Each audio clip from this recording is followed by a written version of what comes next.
हरे कृष्णा। सभी भक्तों का स्वागत है आज की भगवत गीता क्लास में। तो पहले हम मंगलाचरण करते हैं।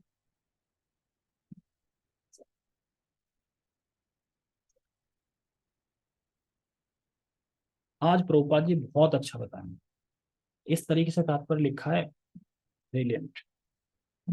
ओम अज्ञानतिमिरान्धस्य ज्ञानञ्जनशलाकया चक्षुरुन्मीलितं येन तस्मै श्रीगुरुवे नमः। श्रीचैतन्यमनोभीष्टं स्थापितं येन भूतले स्वयं रूपः कदा मह्यं ददाति स्वपदान्तिकं।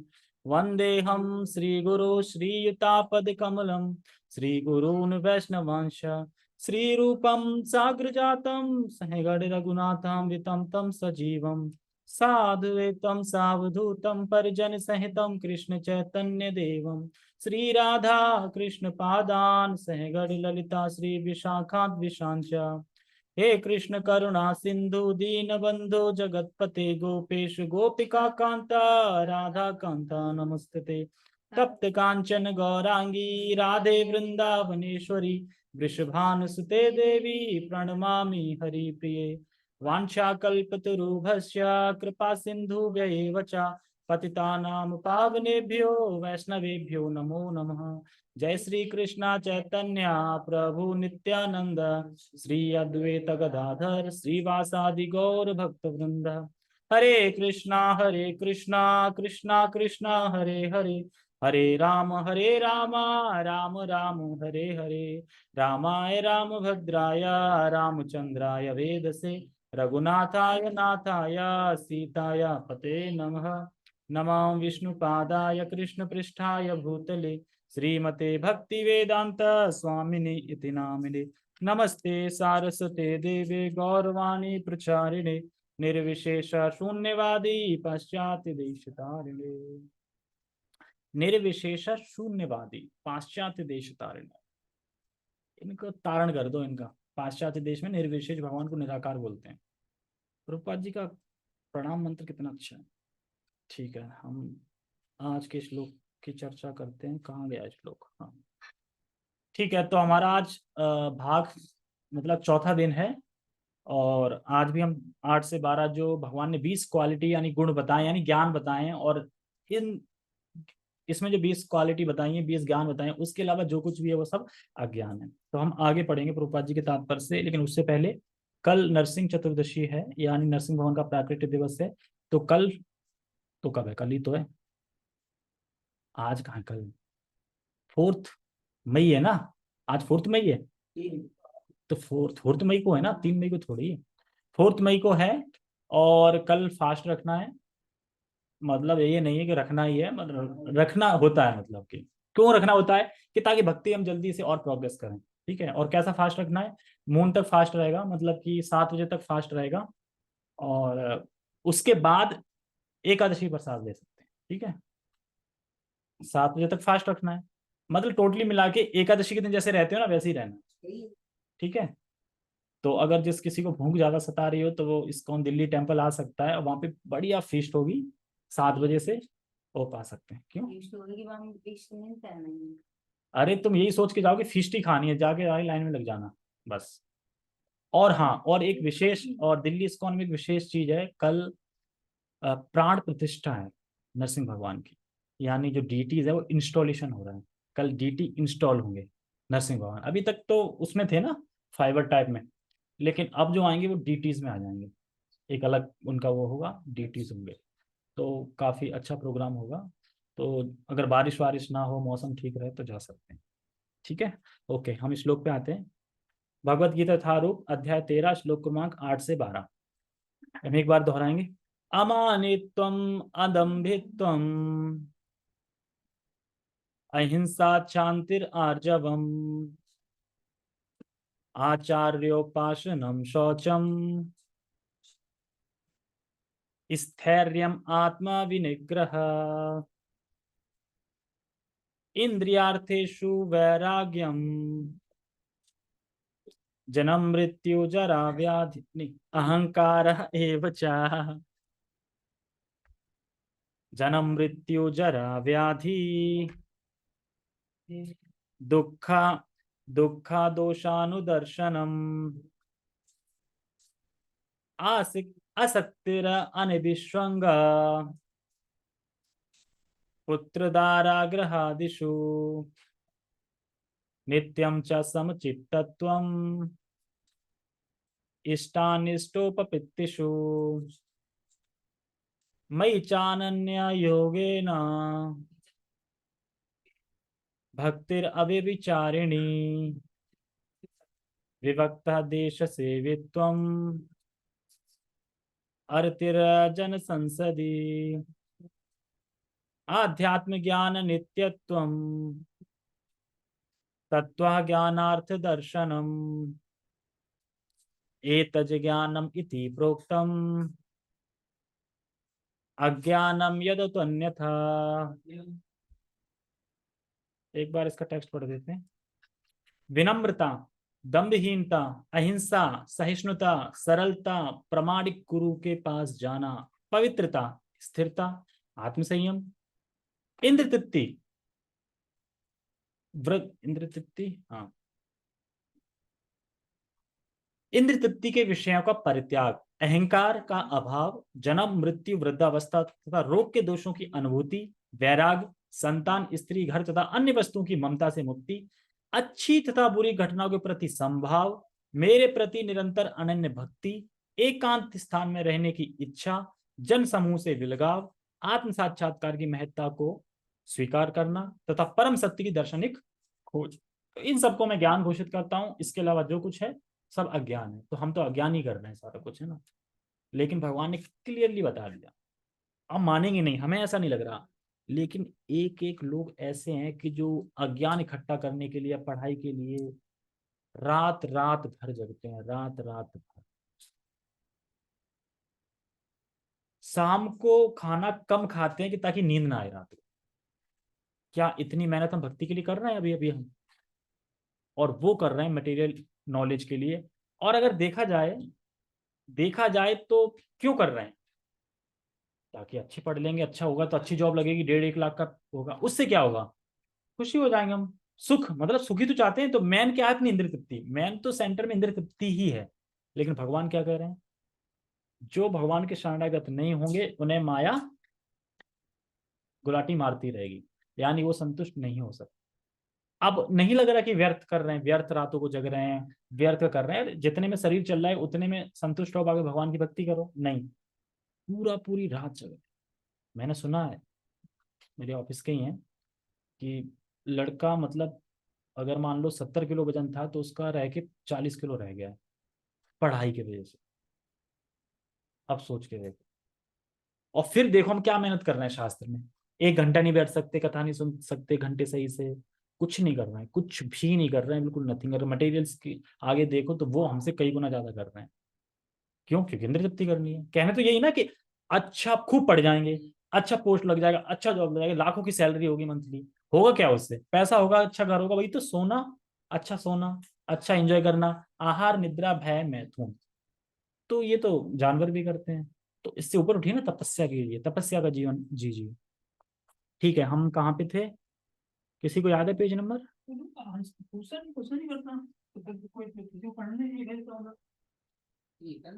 इतना नहीं ना कि रात रात भर। रात देखो, अगर कोई बोले कि रात में सोना चाहिए, जगना चाहिए, स्वाभाविक रात भगवान ने सोने के लिए बनाई है, तो इसलिए रात को सोना चाहिए। और वैसे रात को जो सोते हैं वो नींद भी होती है, दिन में तो वो आलस आ जाता है, बुखार सा आ जाता है। क्या पास नहीं होंगे? क्यों पास नहीं होंगे? सुबह 4 बजे जग के पढ़ो, है ना, रात को तो सो। बिल्कुल आ रही है, ज्ञान पढ़ाई है उसमें, सेंटर में नहीं तो पेट के लिए ना, मतलब कि शरीर चलाने के लिए थोड़ी बहुत तो नॉलेज विद्या जरूरी है, अविद्या लेना जरूरी है। लेकिन ये नहीं कहा जा रहा है कि उस अविद्या को पाने के लिए तुम रात भर जगो, इतनी मेहनत करो, दिन पसीना एक कर दो। स्कूल की बात नहीं चल रही, यहाँ पे रात को जगने की बात चल रही है। सभी चीजें ठीक है। सुबह सुबह 4 बजे जग के 2 घंटे भगवान का भजन करो, उसके बाद मटेरियल करो, तुम जॉब करो, या फिर पढ़ाई में जा रहे हो तो स्कूल जाओ। लेकिन ये ना करके केवल वही कर रहे हैं तो योग तो अज्ञान है ना, बिल्कुल। तो भगवान और क्या बता रहे हैं? भगवान ये कह रहे हैं कि गृहस्थ के लिए क्या है, सुबह शाम भजन करे अपना, बीच में काम करे। तो ऐसे स्टूडेंट के लिए या तो उसका मोटिव ये होना चाहिए कि मैं अच्छा पढ़ जाऊंगा, अच्छा लिख जाऊंगा, इससे मैं भगवान की कृति का प्रचार करूंगा। ये तो है नहीं। क्या है? इंद्र तृप्ति।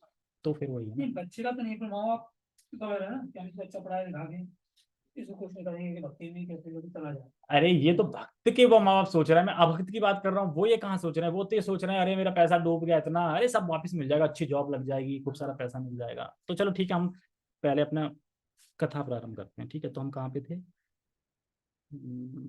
क्या 11 पेज नंबर कितना? 24 पे थे। हाँ, 19 बातें व्यर्थ हैं। तो देखो बात ये हो रही थी कि अगर कोई भक्ति नहीं कर रहा है, भगवान कृष्ण का भजन नहीं कर रहा है, और उसमें अगर कोई ये क्वालिटी है भी, 19 क्वालिटी है भी, तो ये व्यर्थ है, किसी काम की नहीं। क्यों?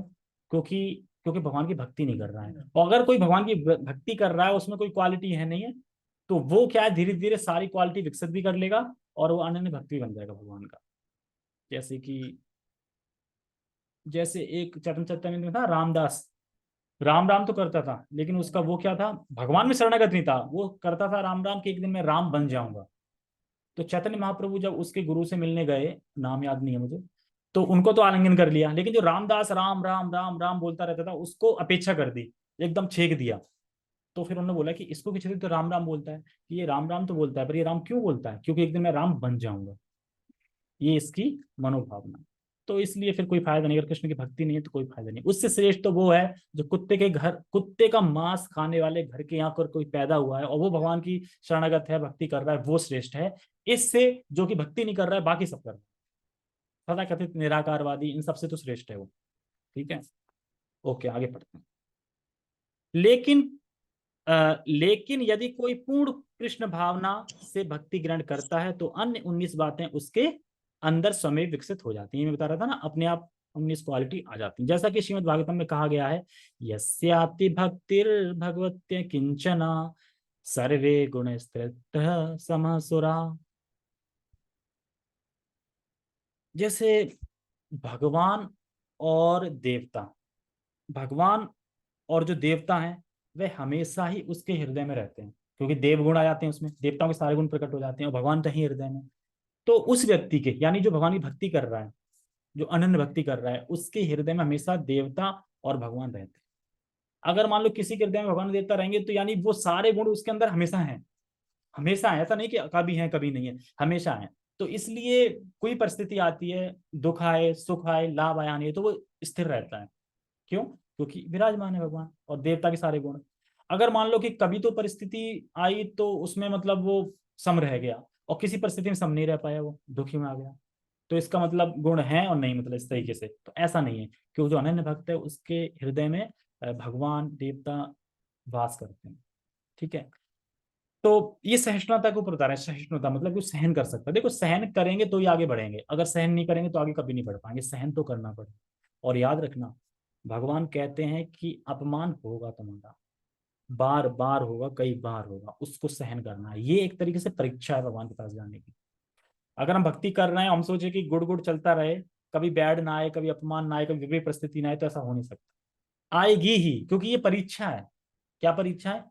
ये जो 19 क्वालिटी बताई गई है ना, 20वीं तो नैन्य भक्ति है, 19 बताई गई है, ये परीक्षा है। कैसे परीक्षा है? जैसे कि अमानित्वम, मतलब सम्मान की इच्छा न रखना, ये परीक्षा है। कि तुम सम्मान इच्छा तो नहीं रख रहे हैं भाई, नहीं रख रहे हैं, तो परीक्षा में पास होगा एक में। ऐसे 19 चीजें, ये 19 चीजों को पास करना है, तब जाके भगवान के पास जा पाएंगे। और किसी में भी अटक गए तो बस रह जाएंगे। तो फिर उसमें परिवर्तन नहीं होते। जैसे सूर्य है, अब कोई सूर्य की रोशनी को बंद कर सकता है? कोई परिवर्तन कर सकता नहीं। तो ऐसे भक्त है, उसके अंदर भगवान हृदय में और देवता रहते हैं, तो क्या होता है, परिवर्तन नहीं होता, वो एकदम दृढ़ रहता है। और क्या बता रहे हैं? सारे गुण विकसित हो जाते हैं, मतलब अकिंचन भक्ति के साधन जो है वो बताए जा रहे हैं इसमें। जैसा कि 8वें श्लोक में उल्लेख हुआ है, गुरु ग्रहण करने का सिद्धांत अनिवार्य है। 8वें में बताया था ना, गुरु के पास जाना चाहिए, आया था ना। तो अब इससे क्या सीख रहे हैं? गुरु ग्रहण करने का सिद्धांत है वो अनिवार्य है। यानी अगर भक्ति प्राप्त करनी है, भक्ति करनी है, तो गुरु अनिवार्य है, गुरु ग्रहण करने ही पड़ेंगे, यानी दीक्षा लेनी ही पड़ेगी, भक्ति में आगे प्रगति करना है। लेकिन कहीं कहीं ऐसा भी आती है कि जो, जैसे हरिदास ठाकुर जी थे, तो वो तो अन्य भक्ति कर रहे थे, तो उनने गुरु ग्रहण कब किया था? मुझे याद नहीं आ रहा। किसी किसी केस में है जो आचार्य है ना, जैसे कि पहले से ही वो सिद्ध थे एकदम भक्ति में। हरिदास ठाकुर जी का नाम याद आ रहा है, मैंने सुना था, पता नहीं गुरु स्वीकार किए ना। है। बाद में किए थे ना, तो वो पहले से ही मतलब वो थे, हाँ फिर किए थे ना। हाँ किए तो नहीं थे। बाद में किए। हाँ बाद में किए ना, वही तो बात आ रही, बाद में किए मतलब, लेकिन सिद्ध पहले ही हो चुके थे ना। नाम जब करते थे, नामाचार्य की पदवी दी थी ना फिर बाद में, ठीक है। तो इससे हमें क्या सीखना है? गुरु अनिवार्य है मतलब, जैसे कुछ लोग बोलते हैं ना, ये क्यों बताया जा रहा है, क्यों प्रभुपाद जी बोल रहे हैं? कुछ लोग कहते हैं कि तो गीता को तो मानते पर हम गुरु को नहीं मानते। देखो हम गुरु को तो मानते, गुरु को ही सब कुछ मानते, भगवान को नहीं मानते। अरे भाई तो फिर कोई फायदा नहीं है। जो सिर्फ गुरु को मान रहा है, भगवान मान रहा है, वो भी कोई फायदा नहीं है। और जो भगवान को, जो गुरु को, जो भगवान को मान रहा है, वो गुरु को नहीं मान रहा है, उसका भी कोई फायदा नहीं है। जैसे कि एक व्यक्ति थे, कह रहे थे हाँ गीता हम मानते हैं, गीता तो हम मानते हैं, गुरु को नहीं मानते। तो एक बार, क्या वो गीता मानते हैं फिर? क्यों? क्योंकि गीता में ही तो भगवान बोल रहे हैं ना कि पणिपात परिप्रश्न ने सेवया, बोल रहे हैं ना श्लोक, मतलब तुम गुरु के पास जाओ और उनसे ये प्रश्न करो। तो याद रखो, भगवान ही भगवत गीता में बोल रहे हैं कि गुरु स्वीकार करो, और वो कह रहा हम गीता को तो मानते पर गुरु को नहीं मानते, तो गीता को हम मान रहे हो। तो इसी में इसलिए बता रहे थे कि हमें गुरु स्वीकार करने चाहिए और गुरु के पास जाना चाहिए, और गुरु को 3 उपहार देना चाहिए। क्या क्या उपहार देने चाहिए बताओ? बताओ। गुरु को 3 उपहार देने चाहिए। क्या उपहार देने चाहिए गुरु को 3? है? हाँ। हाँ प्रणाम करो, प्रणाम तो स्वाभाविक है, प्रणाम तो करेंगे। और हाँ प्रश्न पूछो, एक हो गया। 3 बताए थे बात, दूसरा क्या है? शरणागत तो ठीक है, मैं प्रश्न पूछ रहा हूँ। 3 उपहार। एक उपहार हो गया कि उनसे प्रश्न करो, हाँ आध्यात्मिक, ठीक है, भौतिक नहीं।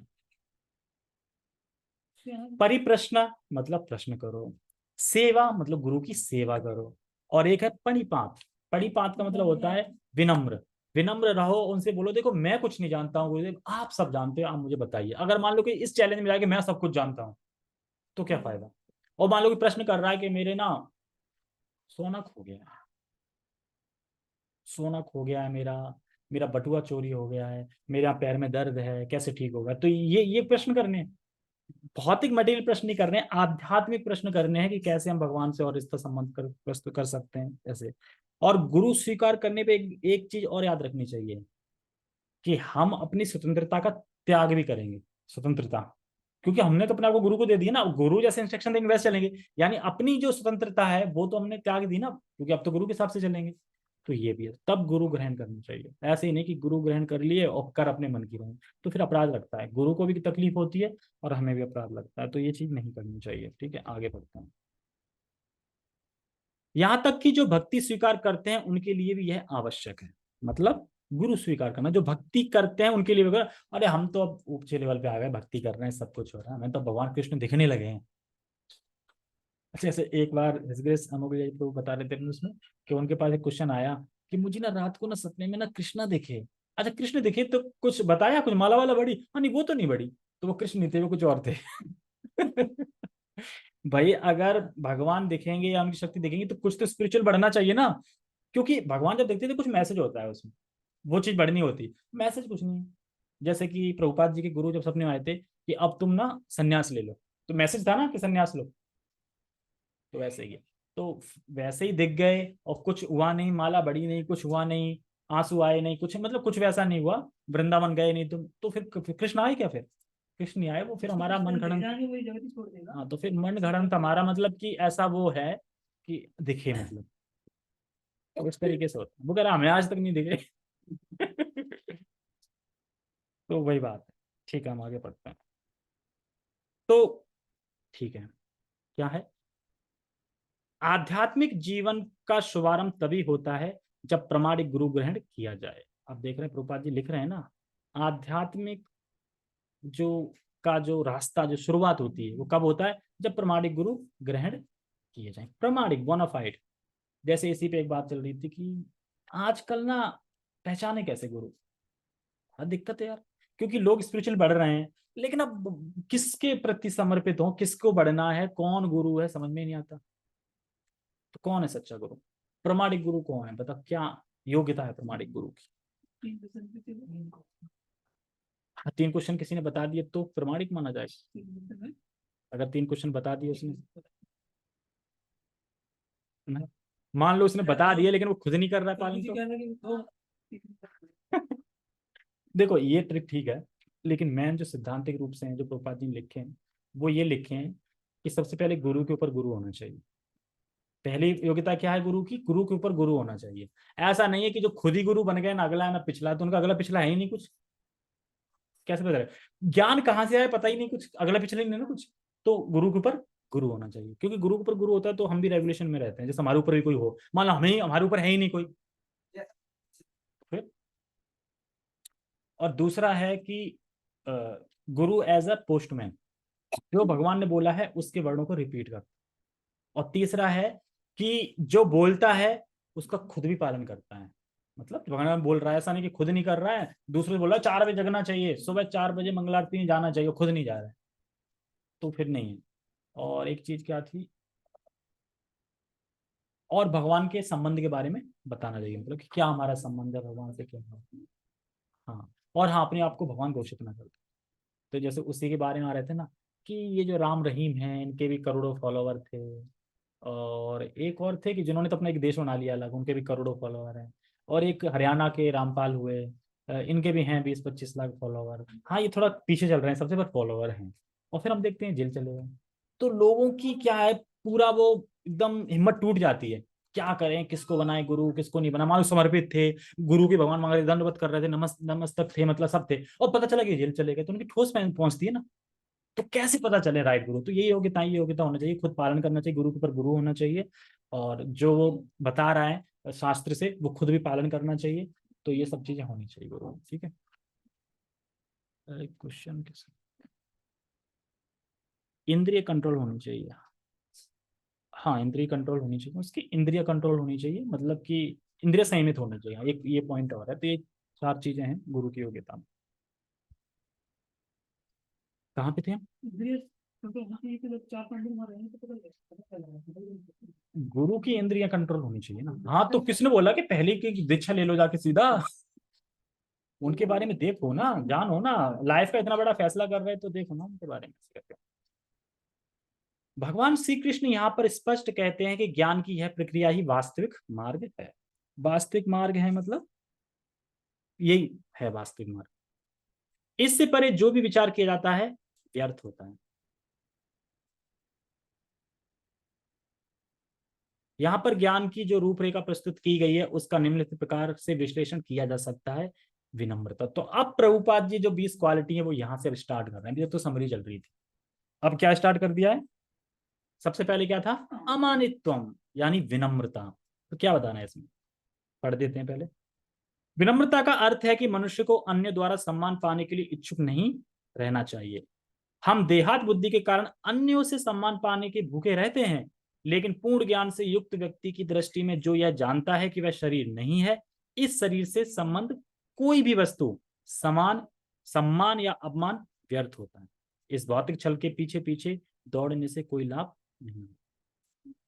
लोग अपने धर्म में प्रसिद्धि चाहते हैं, अतः यह देखा गया है कि कोई व्यक्ति धर्म के सिद्धांतों को जाने बिना ही ऐसे समुदाय में सम्मिलित हो जाता है जो वास्तव में धार्मिक सिद्धांतों का पालन नहीं करता, और इस तरह वह धार्मिक गुरु के रूप में अपना प्रचार करना चाहता है। जहां तक आध्यात्मिक ज्ञान में वास्तविक प्रगति की बात है, मनुष्य को चाहिए कि वह अपनी परीक्षा करे कि वह कहां तक उन्नति कर रहा है।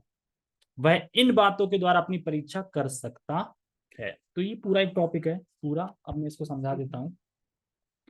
सबसे पहले इसमें बता रहे हैं कि अमानित्वम, तो मैंने अमानित्वम पे क्या बताया था अभी, स्वयं सत्कार की भावना से भावना का अभाव। अभाव मतलब क्या है, बताया था कि स्वयं सत्कार की भावना से रहित होना। जैसे मैं कहीं गया तो मेरा वहां सम्मान होना चाहिए, ये जो भावना है इससे रहित होना चाहिए।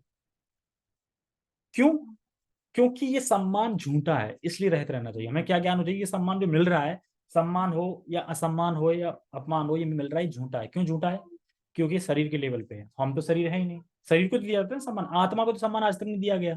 कि जैसे ही आप कहीं गए हो, आपको सीधा भगवत गीता थमा दी हो, लो पढ़ो इसको, तो ये सम्मान हुआ ना आत्मा का, कि भाई भगवत गीता मतलब स्पिरिचुअल आत्मा की खुराक है। आत्मा की खुराक कौन देता है? रिश्तेदारों में सब देते हैं। और आजकल तो ये है कि रिश्तेदारों में जाके जब तक वो ना मिले तब तक तो पार्टी नहीं मानी जाती, वो उस बिना तो कुछ है ही नहीं, बहुत ज्यादा है। तो और इसमें बता रहे थे व्यर्थ होता है, तो ये बहुत बड़ा बंधन है जिसमें जो बता रहे हैं ना कि कहीं गए, सम्मान हुआ नहीं, ये नहीं हुआ, ये सब समाज में आता है, भक्त समाज में आता है सम्मान नहीं हुआ, हमें माइक नहीं दिया, हमें माला नहीं पहनाई, हमें ये नहीं किया, हमें वो नहीं किया, सब सम्मान कहीं ना कहीं फंसा ही लेता है। तो ये बहुत बंधन का कारण है। और सम्मान मिल भी जाए, मान लो कि सम्मान मिल गया तुम्हें, तुम भक्ति कर रहे हो तो पॉपुलर भी हो गए, यूट्यूब पे फॉलोवर भी हो गए, 50 लाख सब हो गए, उससे होगा क्या? क्या कृष्ण में प्रीति हो जाएगी उससे? बताओ ना, फॉलोवर से प्रीति? भगवान ने कहा गीता में लिखा है कि तुम्हारे फॉलोवर होने चाहिए?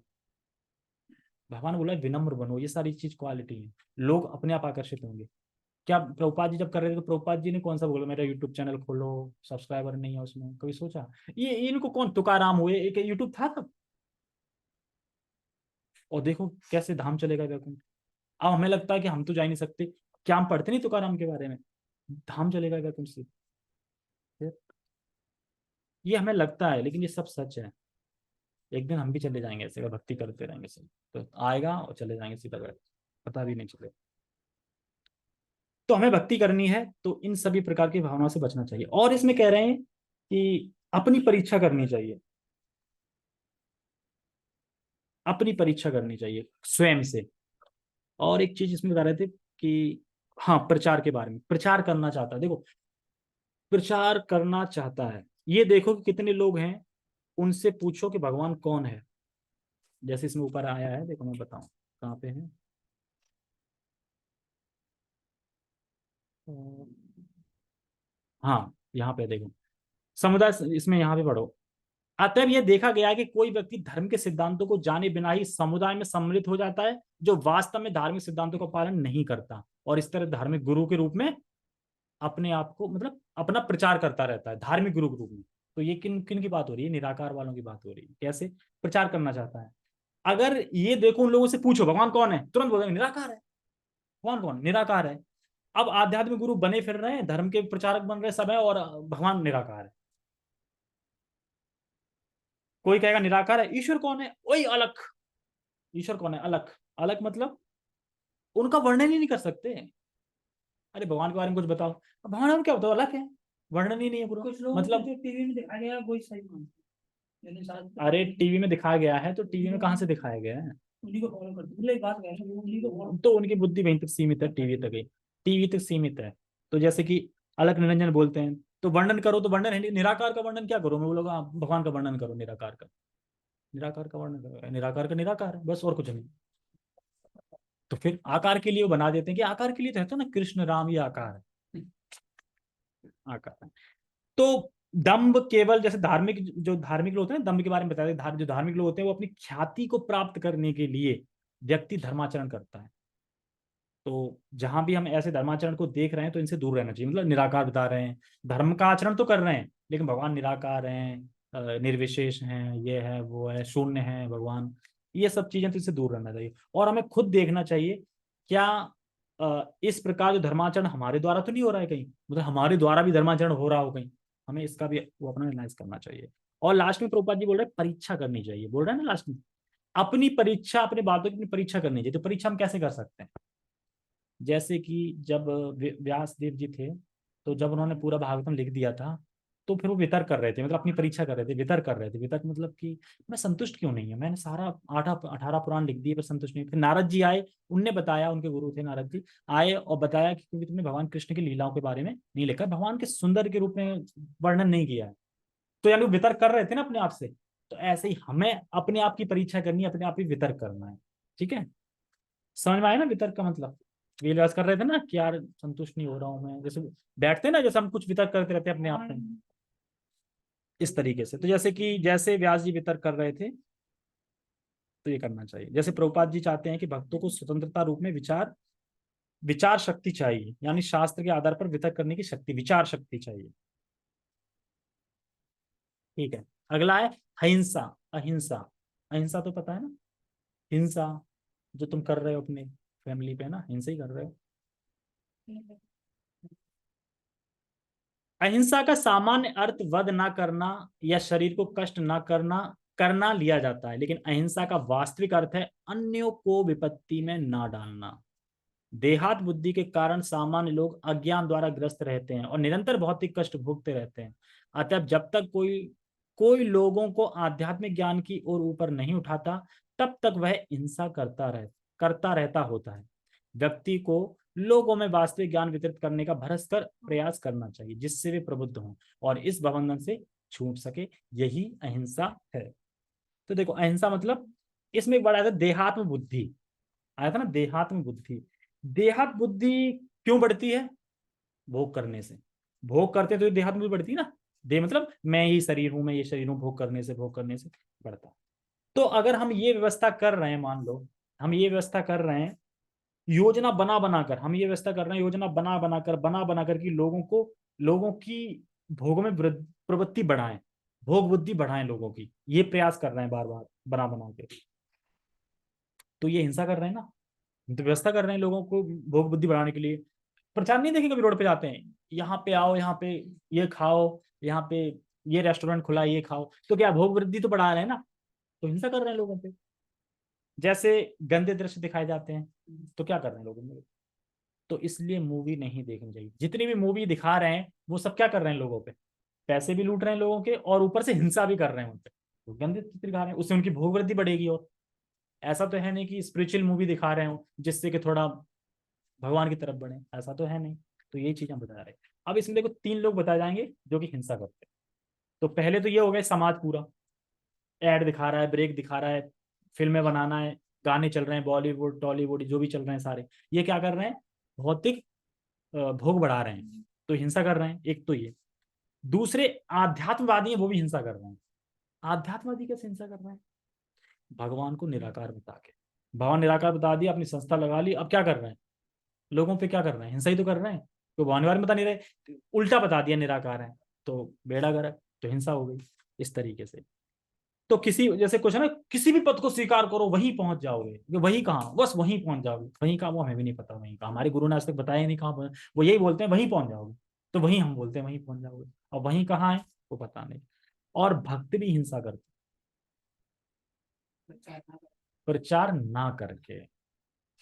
अरे प्रभु जी, अभी प्रचार कहाँ करें, गीता समझ में ही नहीं आती। अरे करो, संकल्प लो, कुछ ना कुछ करो। महाप्रभु चैतन्य महाप्रभु का क्या था, वो जा रहे देखो तारे कहो कृष्ण उपदेश, दे रहे हो जिसे देख रहे हो उसे उपदेश, नहीं दे पा रहे ना। हाँ, तो वही तो हम भी हिंसा करते हैं। तो कैसे, देखो प्रचार नहीं कर रहे हैं तो, अरे कथा है अवेलेबल, है कथा अवेलेबल नहीं है, सुनो, दिमाग लगाओ, बुद्धि लगाओ, नोट्स बनाओ, फिर बताओ, है ना, तो कैसे कर लो, कुछ ना कुछ करो। जैसे वैसी बात चली ना, हमारी बात छेड़ी। और भक्त भी हिंसा करते हैं प्रचार नहीं करके। तो हम कुछ ना कुछ संकल्प लें, हमें करना चाहिए कि प्रचार कर रहा है, तो उसमें भगवान सहायता करते हैं। तुम संकल्प तो लो प्रचार करने का, भगवान तो खड़े हैं सहायता करने के लिए, हमें प्रचार करना चाहिए। पर हमें ये जानना है कि वास्तविक प्रचार करना क्या है, ज्ञान क्या है, वास्तविक ज्ञान है क्या, ये हमें भी तो जानना पड़ेगा ना। तो इसी चीज को बताते हैं, ज्ञान का अभाव। जैसे कि इस जगत में सबसे इम्पोर्टेंट, सबसे जरूरी डोनेशन क्या है जो दुनिया को दे सकते हो, वो है भगवत गीता का ज्ञान। हम कौन है, हमारा समय भगवान से क्या है, और भगवान कौन है, यही सबसे इंपॉर्टेंट ज्ञान है। क्योंकि ये नहीं दे रहे तो हिंसा कर रहे हो, भले ही कुछ खाने पीने भी दे दिया, वो अलग बात है, लेकिन हिंसा ही कर रहे हैं। इसलिए हमें हिंसा नहीं करनी, ज्ञान का प्रचार करना है। तो ये भावना होनी चाहिए कि हम कैसे ज्ञान दे सकते हैं, प्रयास कर सकते हैं भगवान के लिए कि क्या कुछ ना कुछ हमें बुद्धि दे भगवान। मतलब अपनी बुद्धि को बंद करके नहीं बैठ जाना चाहिए, अपने बुद्धि का प्रयोग करके कुछ ना कुछ तो ज्ञान देना चाहिए, कैसे भी दो, किसी भी माध्यम से दो। अगर ज्ञान नहीं दे सकते तो जो ज्ञान दे रहा है उसकी सहायता करो ज्ञान देने में, समझे। मान लो कोई ज्ञान दे रहा है तो पीछे हो लो उसके साथ, है ना। तो यानी तुम भी कुछ ना कुछ बात है तुम्हारी आ जाएगी। मान लो कि जैसे एक एग्जांपल देता हूँ, जब हम गीता डिस्ट्रीब्यूट करने जाते हैं, 10 लोग जाते हैं, लेकिन कोई ना कोई तुमसे एक गीता ले ही ले, सबसे एक ले लेगा। मतलब हम सोचते पता नहीं हमसे कोई लेगा कि नहीं, खड़े रहो तो कोई ना कोई, मान लो तुम 4 लोग लाइन से खड़े हो, तो उससे नहीं बोलेगा, उससे नहीं बोलेगा, उससे नहीं बोलेगा, तुमसे ले लेगा आगे। ऐसा क्यों?